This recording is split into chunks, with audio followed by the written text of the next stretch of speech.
Hello and welcome to EasyManage-EDU, the best school management application in Cameroon. Today in this part of the series, we will be seeing how to register subjects for students, like course registration for the students. So I would like to explain something about course registration. You know that if you have 10 students in a class, and then those students are to do 10 subjects in that class, means that you are going to have 10 mark sheets, and that each student in that class is going to have 10 different marks. You understand? Which means that if you sort out the marks from the 10 different subjects, you have 10 rows, 10 records for each student. So if you have to put all of those records together, you will have 100 records. So each student is registering 10 subjects. The other student registered 10 subjects. 10 students for 10 subjects will give you 100 records. So that work, to do it manually with the system, it can be so cumbersome. Imagine a school with 1,000 students. The user will definitely go mad. So the system does it automatically for you.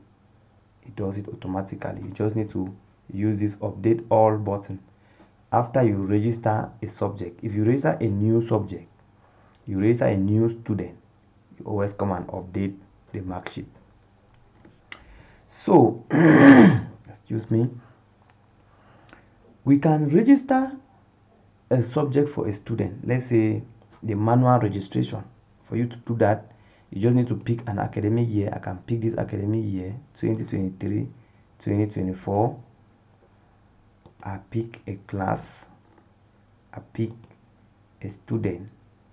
Then I pick a subject. So this student has to register all these subjects.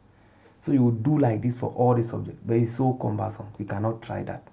So if you pick like this student has registered one subject like this.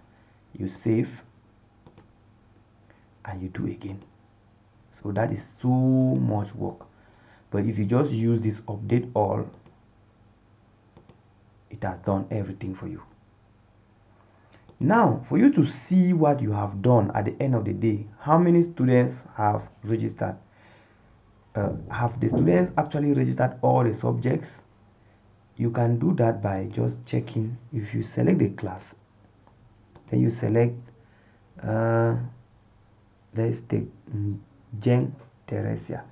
Jeng Teresia has registered 18 subjects. You can see the 18 subjects. If you maybe there's a subject that Jeng Teresia has, the system has automatically registered all the subjects, but there's something that maybe you don't want the student to do it. There's a subject that the child is not doing. Maybe you want to remove it from the report card.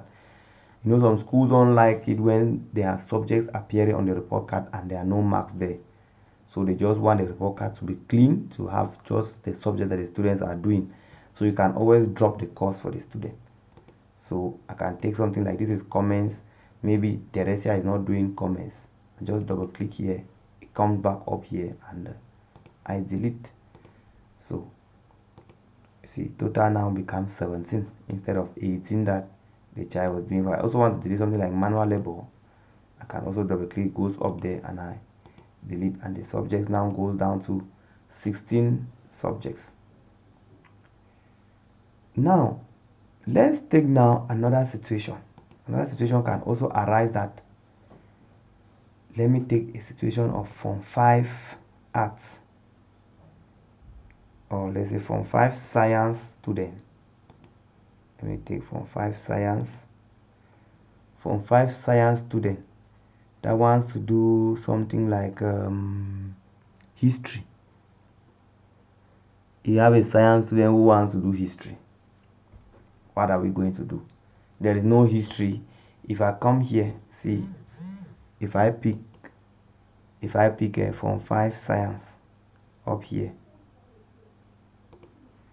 and I come this way, I will not see history. There's no history here because by default history is not done in Form 5 science. It's not a science subject, it's an art subject. So, or I want to do literature. What are we going to do? So in that case, you have to pick the class, the academic year that you want to register the child in. Then you select the class from 5 science so that you can use it to pick the child. Let's say the child was let's just take any student. Let me just take Akko. Akko wants to do history. There is no history in Form 5. So if I come here, I will not see history. So what do? I come and I've already selected Akko in Form 5 science. I come and change back the class to Form 5 arts. Form 5 arts. So if I come now here, I will see arts subjects. What are they? We have food and nutrition. Now you can see history. I can pick history now. So you see that Akko is in Form 5 arts, in Form 5 science. So if I pick this history, I come and change back the class of Akko to Form 5 science. So you see that Akko is in Form 5 science, but he has registered a subject that is from arts. So what you do is you pick the academic year. Let me do it again. You pick the academic year. You pick the actual class that the child is in. The child is in Form 5 science, so that it can help you to see the child. Akko, we take Akko.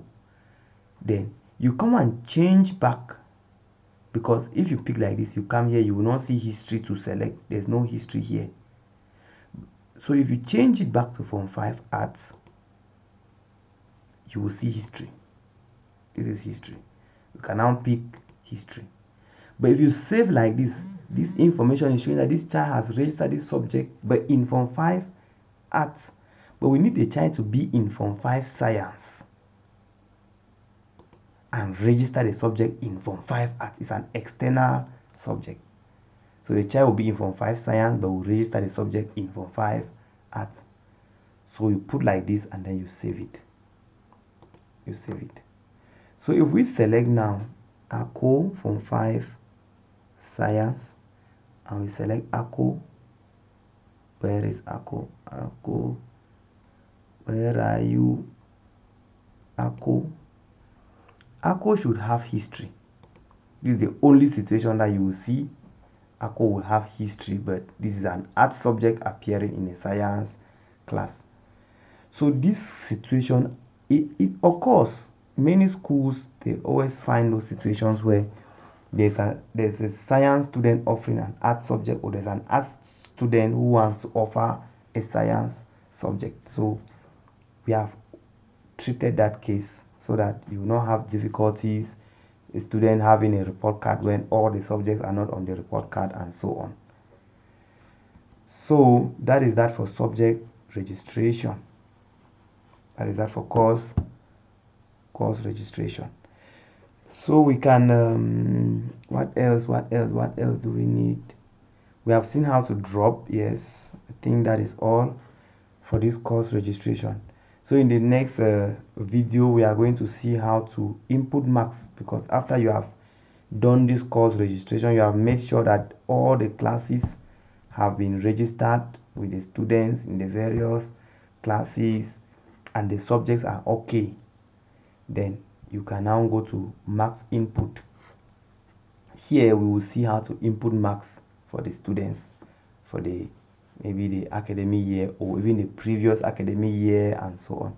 So the system allows you to even input marks for past academic years. Maybe you want to produce a transcript for a student and you cannot, the marks maybe you want to edit the marks, or you want to, there are some subjects that were not having marks, you want to put marks there. You can always go and edit those marks and then produce a transcript of the student.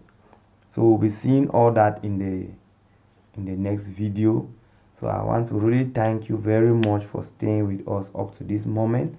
We have just about 2 or 3 tutorials to be done with the whole program. The software is very concise. We don't want something that is so bogus, and you are just to study, the study trend is stressful. So you can help us, like I always say, you can help us to buy the software so that we can be able to also maybe take care of our families. Life is not easy in Bamenda. Life is not easy. So if you help us to buy the software, we'll be very grateful. Even if you are not able to buy the software, you can tell somebody about the software so that the person can also help us in buying. And you can still be a partner, you can still be a distributor of the software, which means that if you help us to convince somebody to buy the software through you, then you get a commission. There is a very good commission for that, and we'll leave our contact details in the description below so you can get to us through WhatsApp, direct calls, or email. So thank you very much for your patience and your time.